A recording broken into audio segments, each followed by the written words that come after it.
بسم اللہ والحمدللہ والصلاۃ والسلام علی رسول اللہ۔ السلام علیکم، امید کرتا ہوں آپ سب خیر وافیت سے ہوں گے۔ ایچ اے لیکچر کی جانب سے حافظ عاصم آپ کی خدمت میں حاضر ہے۔ فرسٹ ایئر کی نئی کتاب ترجمہ القرآن میں شامل سورۃ آل عمران کا آج لیکچر نمبر 6 ہے۔ آج کے لیکچر میں ہم سورۃ آل عمران کے علمی و عملی نکات کریں گے۔ یہ لیکچر تمام طلباء کے لیے بھی اور تمام لوگوں کے لیے بھی مفید ہے، کیونکہ یہ قرآن مجید کا لیکچر ہے۔ اس لیے ابھی تک اگر کسی نے اس چینل کو سبسکرائب نہیں کیا تو چینل کو ضرور سبسکرائب کر لیں، کیونکہ اس چینل پر انشاءاللہ قرآن مجید کی تمام صورتوں کی بنیادی باتیں پیش کی جائیں گے۔ چلیں جی شروع کرتے ہیں جی۔ بسم اللہ الرحمن الرحیم۔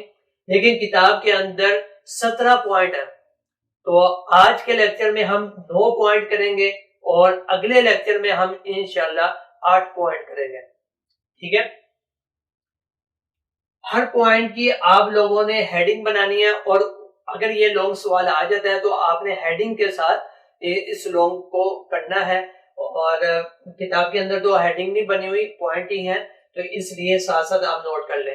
پچھلے لیکچر میں آپ کو یہ بھی بات بتائی تھی کہ آپ محض تیاری، پیپر کی تیاری کے لیے اس کو تیار نہ کریں، بلکہ اس کو عمل کی نیت سے سنیں اور اس پر عمل کریں۔ اللہ پاک مجھے بھی عمل کی توفیق عطا فرمائے، آپ سب کو عمل کی توفیق عطا فرمائے، کیونکہ دیکھیں قرآن ہی وہ کتاب ہے جو ہماری رہنمائی کر رہی ہے۔ تو ہم آپ یہ سمجھیں کہ ہم قرآن کی رہنمائی کو حاصل کر رہے ہیں تاکہ اس پر عمل کر سکیں۔ چلیں جی شروع کرتے ہیں جی۔ پہلا پوائنٹ یہ ہے دنیاوی زیب و زینت اور مال و اسباب عارضی ہیں، یعنی دنیا کی زندگی عارضی ہے، فنا ہونے والی ہے، اور اس کی زیب و زینت اور مال و اسباب، عہدے، منصب، یہ ساری کی ساری چیزیں عارضی ہیں، کچھ وقت کے لیے ہیں، ایک نہ ایک دن یہ ختم ہو جائیں گے۔ اور دنیا کے مقابلے میں کون سی زندگی ہے؟ آخرت کی زندگی، جو ہمیشہ ہمیشہ کی زندگی ہے، دائمی زندگی ہے۔ تو اس کی آپ ہیڈنگ بنا لیں، عارضی اور دائمی زندگی، کیونکہ آپ نے دنیا کی زندگی کا بھی ذکر اسی پوائنٹ کے اندر کرنا ہے اور آخرت کا بھی اسی کے اندر آ رہا ہے، تو اس لیے دونوں کا ایک ساتھ ہی کر دیں۔ عارضی دنیا کے لیے ہو جائے گا اور دائمی آخرت کے لیے ہو جائے گا، تو اس کی ہیڈنگ کیا بن جائے گی؟ عارضی اور دائمی زندگی۔ چلے جی اگلے پوائنٹ کے اندر جنت والوں کی نشانیاں بیان کی گئی ہیں۔ جنت والے لوگ کیسے ہیں، ان کے اندر کیا کیا علامات ہوتی ہیں، ان کی خصلتیں کیا کیا ہیں، اس کو بیان کیا گیا۔ کیا ہے؟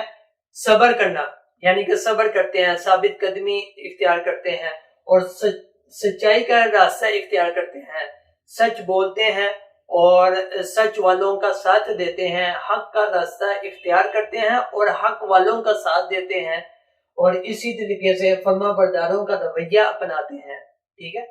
اور اللہ کے راستے میں خرچ کرتے ہیں، اللہ کی راہ میں خرچ کرتے ہیں، زکوٰۃ دیتے ہیں، صدقات، خیرات، عطیات، لوگوں کی مالی مدد کرتے ہیں، تو یہ ساری چیزیں اس میں آ جاتی ہیں۔ تہجد کے وقت کثرت سے استغفار کرتے ہیں، تو یہ جنت والوں کی نشانیاں بیان کی گئی ہیں۔ تو آپ اس کے ہیڈنگ بنا لیں، جنت والوں کی نشانیاں۔ کلیئر ہو گیا؟ تو اللہ پاک ہمیں بھی ایسا بنا دے۔ جی اگلا پوائنٹ دیکھیں جی، حق کی مخالفت میں ہٹ درمی کا رویہ انسان کے لیے ہدایت سے محرومی کا سبب بن جاتا ہے۔ دیکھیں انسان سے غلطی ہوئی، بے شک اس سے کوئی ایسی بات ہو گئی، کوئی ایسا عمل ہو گیا جو دین کے خلاف تھا، جب اس کو کسی اہل علم نے بتایا کہ یہ آپ نے دین کے خلاف کوئی بات کی ہے یا دین کے خلاف کوئی عمل کیا ہے، تو رجوع کر لیں، توبہ کر لیں۔ تو اگر کوئی بندہ توبہ نہیں کرتا، رجوع نہیں کرتا، اور وہ اپنی غلطی پہ ڈٹا رہتا ہے، بزد ہوتا ہے، تو وہ محرومی کا سبب بن سکتا ہے، دین سے محرومی کا سبب بن سکتا ہے۔ تو اللہ پاک ہمیں اس چیز سے بچائے۔ اس کی آپ ہیڈنگ بنا سکتے ہیں، ہر درمی کا رویہ، ٹھیک ہے جی۔ اگلا پوائنٹ دیکھیں جی، اللہ کی محبت کے حصول کے لیے، یعنی اللہ کی محبت حاصل کرنے کے لیے اللہ تعالیٰ نے ایک نسخہ ہمیں بتایا ہے۔ وہ کیا ہے؟ نبی کریم صلی اللہ علیہ وسلم کی پیروی۔ اللہ کی محبت حاصل کرنے کے لیے نبی کریم صلی اللہ علیہ وسلم کی پیروی ضروری ہے۔ تو اس پوائنٹ کی آپ ہیڈنگ بنا لیں، نبی کریم صلی اللہ علیہ وسلم کی پیروی۔ جی اس کی وجہ سے آپ یہ بھی بنا سکتے ہیں اللہ کی محبت کا حصول. چلیں آگے چلتے ہیں. صبح و شام کثرت سے اللہ کا ذکر کرنا چاہیے. اللہ پاک مجھے اور آپ کو اس کی توفیق عطا فرمائے. ذکر سے مراد ہے اللہ کو یاد کرنا.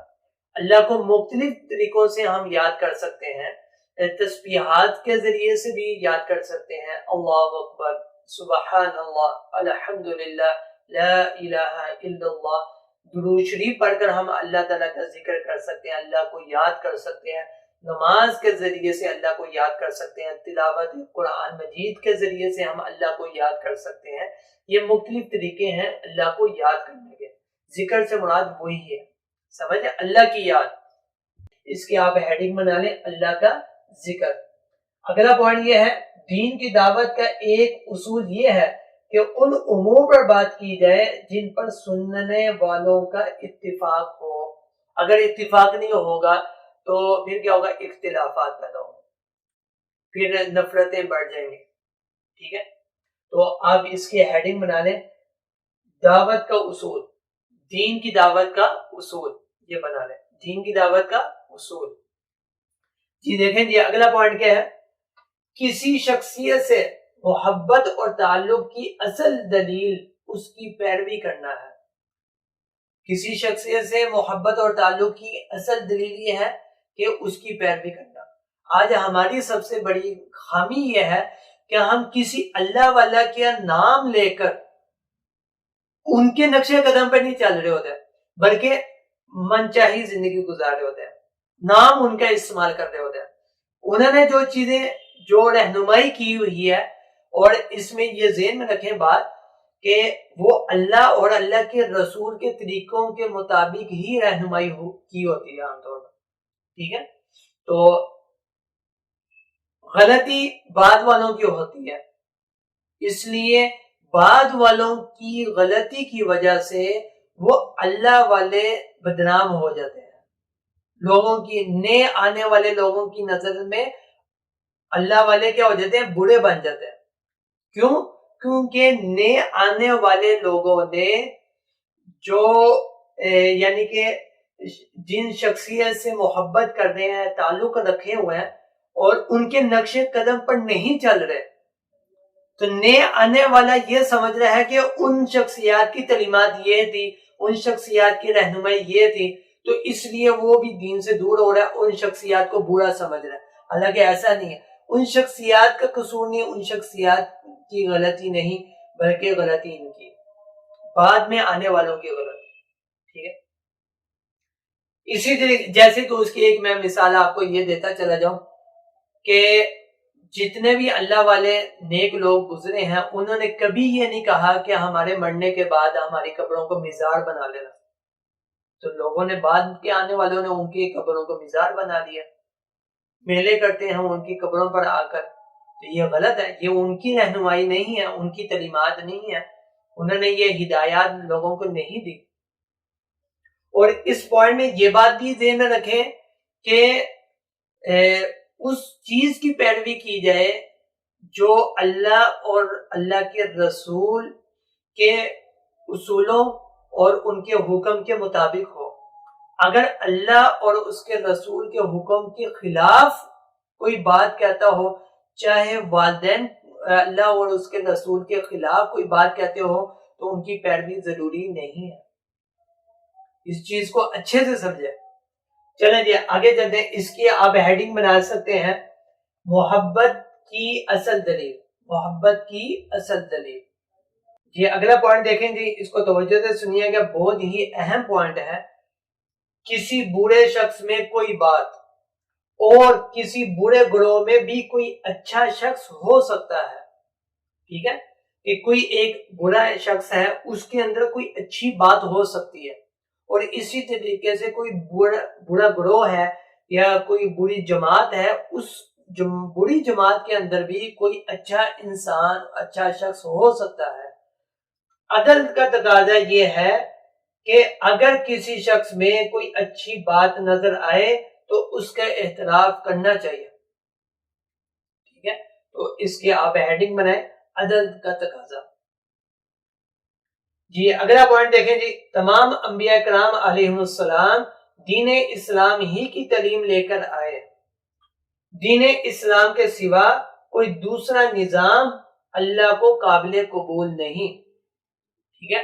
تو اللہ کو کون سا دین قبول ہے؟ دین اسلام۔ تو اس کی آپ ہیڈنگ بنا لیں، قابل قبول دین، قابل قبول دین، ٹھیک ہے؟ تو امید کرتا ہوں آپ کو آج کے لیکچر کی باتیں سمجھ میں آ گئی ہوں گی، اور یہ بات میں ریپیٹ کر دیتا ہوں کہ یہ ہم نے سورۃ آل عمران کے علمی و عملی نکات کا آدھا حصہ کیا ہے، دوسرا آدھا انشاءاللہ نیکسٹ لیکچر میں کریں گے۔ یہ ہم نے 9 پوائنٹ کیے اور اگلے لیکچر میں انشاءاللہ 8 پوائنٹ کریں گے۔ اگر کوئی بات پوچھنی ہو تو آپ کمنٹ کے ذریعے سے بھی پوچھ سکتے ہیں۔ چینل کو ضرور سبسکرائب کریے گا، ویڈیو کو لائک کریں، شیئر کریں تاکہ علم کا سلسلہ جاری رہ سکے۔ انشاءاللہ ان قریب ملاقات ہوگی، تب تک کے لیے اجازت چاہتا ہوں۔ السلام علیکم۔